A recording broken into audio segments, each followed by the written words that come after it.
권사 손복자입니다. 여호와께서 모세에게 말씀하여 이르시되 이스라엘 자손의 원수를 미디안에게 갚으라. 그 후에 내게 내 조상에게로 돌아가리라. 모세가 백성에게 말하여 이르되 너와 함께 있는 사람들 가운데서 전쟁에 나갈 사람들을 무장시키고 미디안을 치러 보내어 여호와의 원수를 갚되 이스라엘 모든 지파에게 각 지파에서 1000명씩을 전쟁에 보낼지니라 하매 각 지파에서 1000명씩 이스라엘 100만 명 중에서 12,000명을 택하여 무장을 시키니라. 모세가 각 지파에 1000명씩 싸움에 보내되 제사장 엘르아사르 아들 비느하사에게 성소의 기구와 신호 나팔을 들려서 그들과 함께 전쟁에 보내매 그들이 여호와께서 모세에게 명령하신 대로 미디안을 쳐서 남자를 다 죽였고 그 죽인 자 외에 미디안의 5왕을 죽였으니 미디안의 왕들은 에유레와 레겜과 스루와 후루와 레바이며 또 부르아들 발람을 칼로 죽였더라.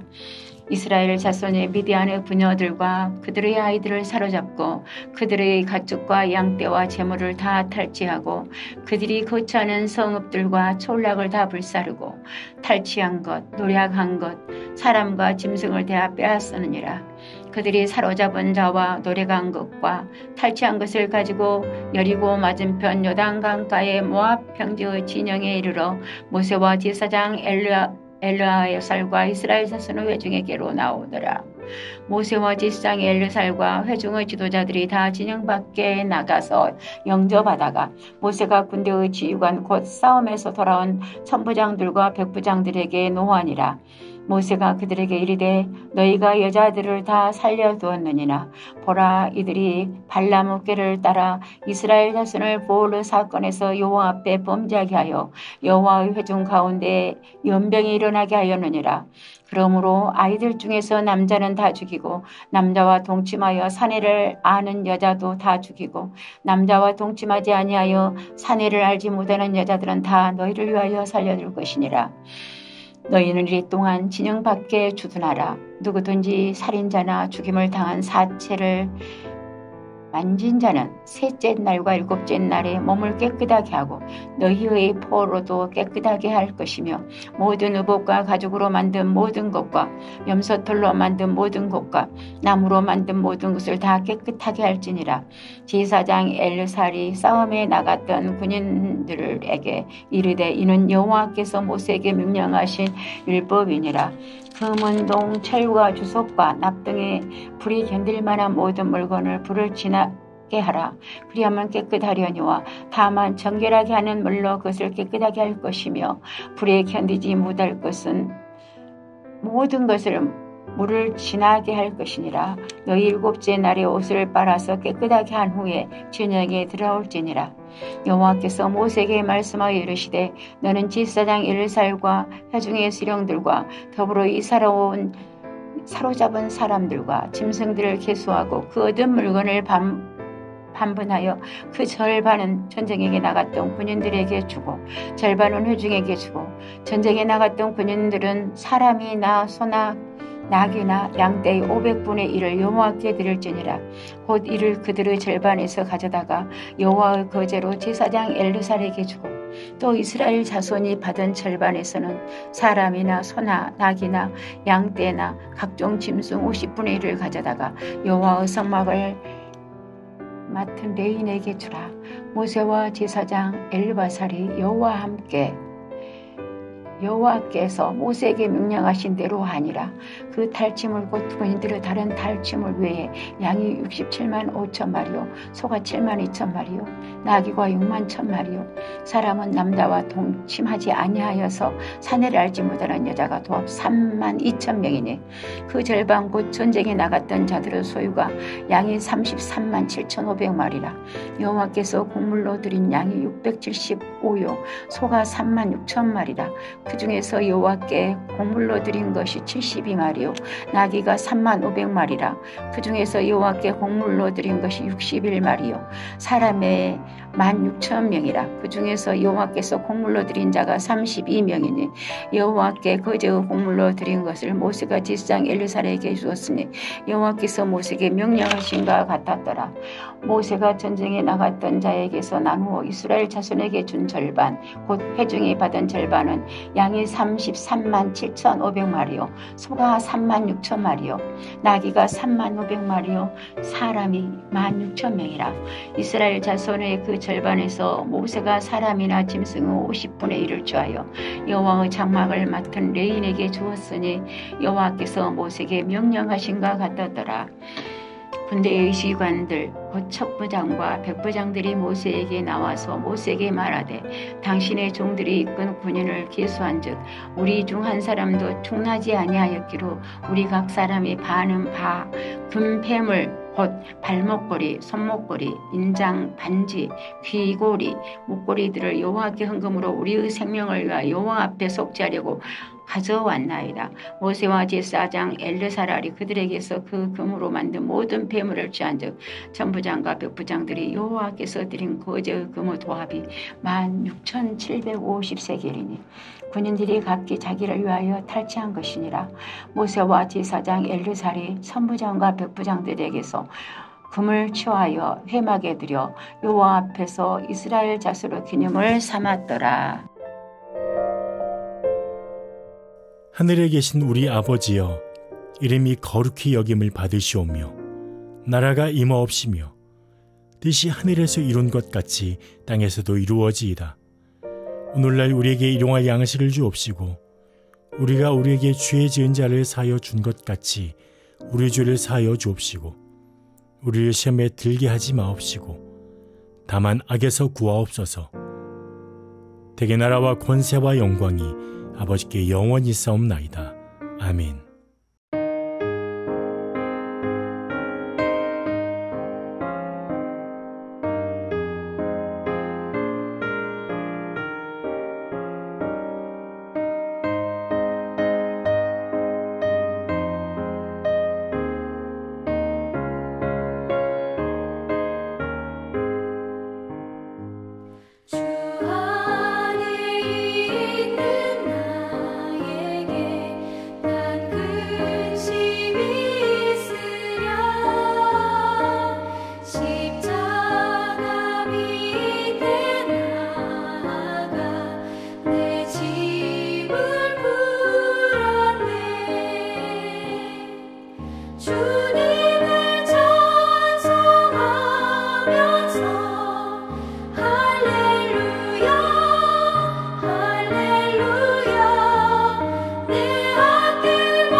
두려움이 변하여 내 기도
함께 나눌 하나님 말씀은 출애굽기 34장 1절에서 17절 중에 8절에서 10절까지 말씀입니다.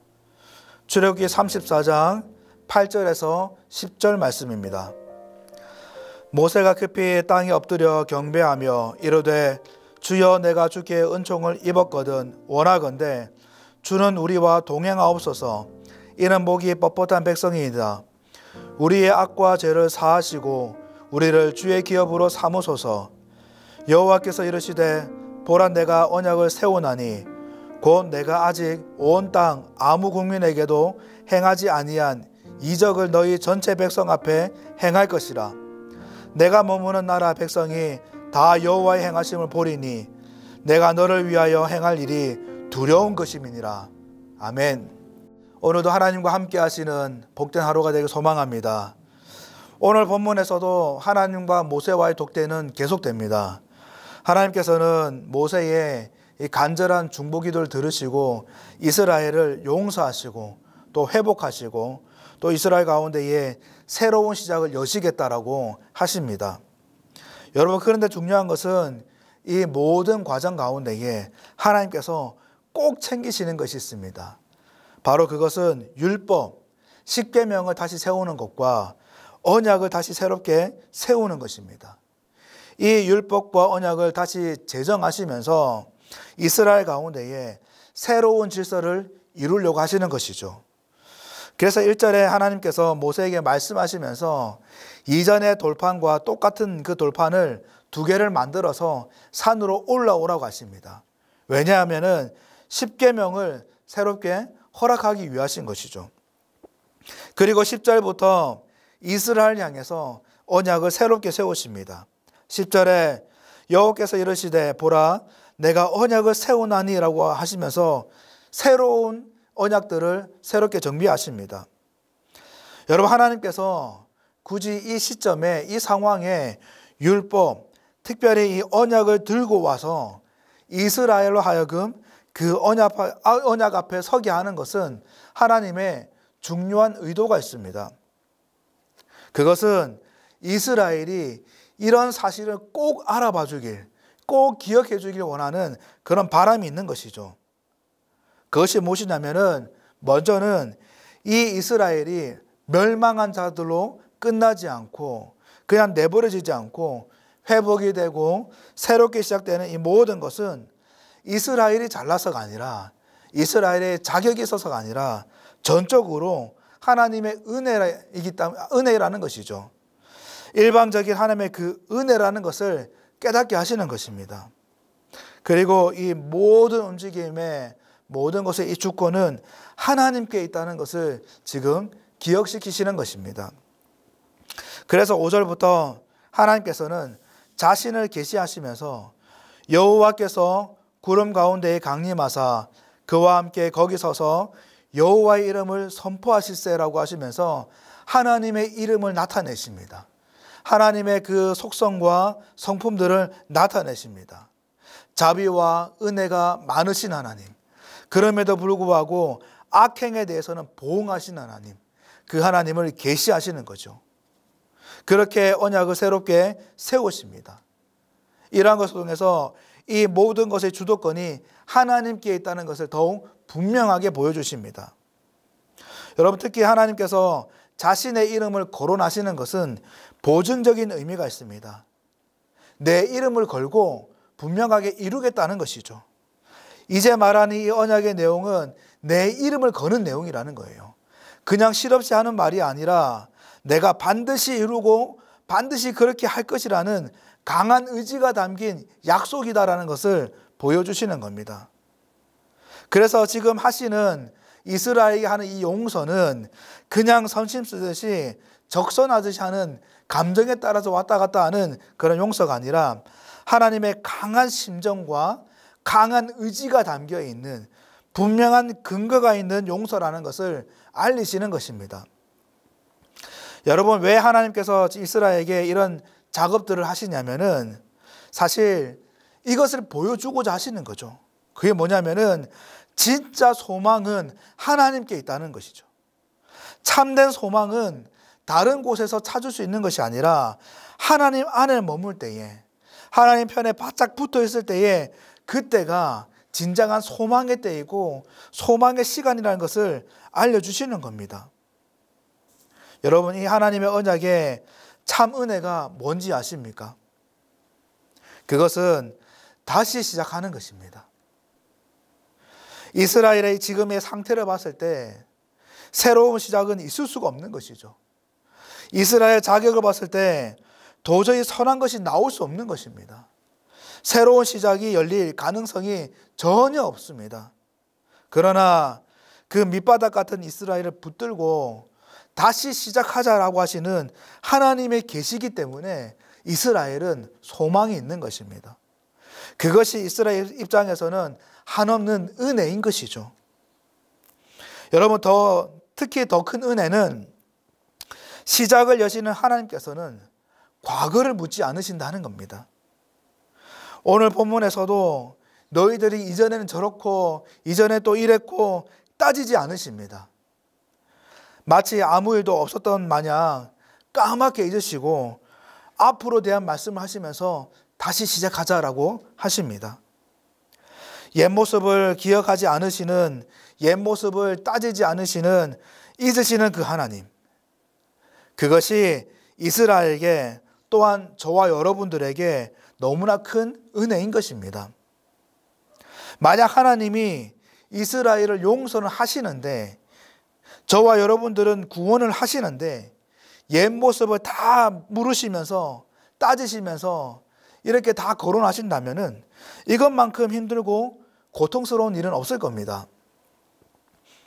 이사야 선지자도 말씀으로 선포하듯이 너희의 죄가 주홍 같을지라도 눈과 같이 희어질 것이요 진홍같이 붉을지라도 양털같이 희게 되리라라고 하시는 그 말씀처럼 이 말씀이 가능한 것이 이것 때문인 것이죠. 그래서 사도 바울도 저와 여러분들을 향해서 그런즉 누구든지 그리스도 안에 있으면 새로운 피조물이라 이전 것은 지나갔으니 보라 새 것이 되었도다라고 선포할 수 있는 것이 이런 내용 때문이라는 것입니다. 여러분, 그리고 또한 하나님께서는 이 언약을 통해서 이스라엘에게 중요한 것을 말씀하십니다. 그것이 뭐냐면 언약 아래에 있는 너희들이 해야 할 것이 있다는 것이죠. 너희들이 언약 백성으로서 온전한 삶의 태도와 바르게 살아가는 그 방식이 있어야 된다는 것입니다. 이 부분에서 큰 역할을 하는 것이 바로 율법입니다. 오늘 본문을 치면 새롭게 세워지는 십계명인 것이죠. 그래서 사실 11절부터 너는 내가 오늘 내게 명령한 것을 삼가 지키라 라고 하시면서 쭉 말씀하시는데 그 말씀하시는 내용을 가만히 보면 사실 이 십계명 안에 다 들어가 있는 내용입니다. 우상 숭배하지 말 것, 영적으로 또 육적으로 음란한 짓을 하지 말 것, 이 모든 것이 이 십계명 안에, 율법 안에 들어가 있는 내용인 것이죠. 이렇게 언약 백성으로서 바른 삶의 태도, 온전한 모습을 지키고 살아가는 것은 사실 누가 대신해 주는 것이 아니라 이스라엘의 몫입니다.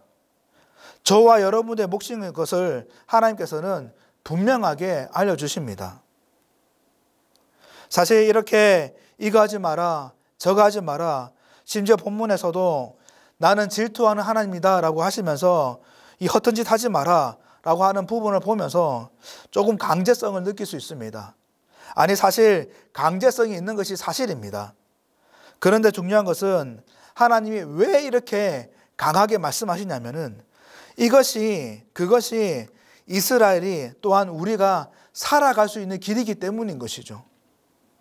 물고기는 물 안에 있어야 살 수가 있고 나무는 시냇가에 안에 심겨져 있어야 살 수가 있는 것입니다. 이스라엘이 온전히 살려면, 저와 여러분들이 온전히 살아있으려면 하나님 안에 심겨져 있어야 되고 그 안에 머물기를 힘써야 된다는 것이죠. 하나님을 떠나서는 우리가 살 길이 없다는 것입니다. 그것을 말하고 싶으신 것입니다. 그렇기 때문에 하나님이 그렇게 심각하게 냉정하게 말씀하시는 거고 우리는 하나님의 그 말씀을 떠날 수가 없는 것입니다. 그 말씀은 늘 붙들고 지키려고 하고 순종하는 삶으로 살아가려고 애써야 된다는 것이죠. 사랑하는 성도 여러분, 오늘 본문에 하나님께서 이스라엘을 그 언약 앞에 세우셔서 은혜를 다시 깨닫기 원하시고 기억하기 원하시고, 또한 진정한 소망은 하나님께 있다는 것, 진정한 살 길은 하나님 안에 있다는 것을 깨닫기를 원하시는데, 저와 여러분들도 오늘의 삶 가운데에 이 깨달음이 충만하게 채워지는 은혜가 있길 바랍니다. 하나님의 그 큰 은혜 안에 깊이 머물고 하나님 안에 있는 진정한 소망을 풍족하게 누리는 오늘 복된 하루가 되길 소망하고, 무엇보다 살아가는 현실이 너무나 어렵고 힘들지만은 그럼에도 불구하고 하나님 안에 머물기를 정말 힘쓰고 하나님의 자녀로서 또 성도로서 온전한 삶을 살아가시는 그 은혜가 풍성하길 바랍니다. 그래서 저와 여러분을 통해서, 우리 교회를 통해서 회복하시는 그 하나님, 새롭게 시작을 여시는 그 하나님이 놀랍도록 증거가 되어지고 정말 큰 모습으로 목도가 되어지는 그 큰 은혜가 우리 가운데에 풍성하게 일어나길 주님의 이름으로 간절히 축원드립니다. 기도하겠습니다. 하나님 아버지, 은혜를 감사합니다. 오늘 말씀을 통해 이스라엘을 불쌍히 여기시고 새로운 은혜를 허락하신 것처럼 저희들을 불쌍히 여기시고 새로운 시작을 여신 그 은혜를 다시 깨닫게 하시니 감사합니다. 오늘 하루 그 은혜 붙잡고 더욱 하나님 안에 머무는 삶을 살 수 있도록 도와주옵소서. 그 하나님 안에 발견되는 소망을 더욱더 붙들면서 힘을 내게 하시고, 하나님께서 부르신 그 각자의 길을 온전히 걸어갈 수 있도록 이끌어 주시옵소서. 더구나 하나님 안에 머무는 것이 우리의 살 길인 것을 분명하게 기억하게 하셔서 더욱 하나님 말씀에 순종하는 삶을 살 수 있도록 붙들어 주시고, 또한 이 아침에 하나님께 아뢰는 성도님들의 기도를 흠량하여 주시고 기도 위에 일하시는 그 하나님을 만날 수 있도록, 경험할 수 있도록 도와주옵소서. 오늘 하루도 인도하시고 우리와 함께 하실 그 하나님을 찬양합니다. 감사드렸고 예수님 이름으로 간절히 기도드립니다. 아멘.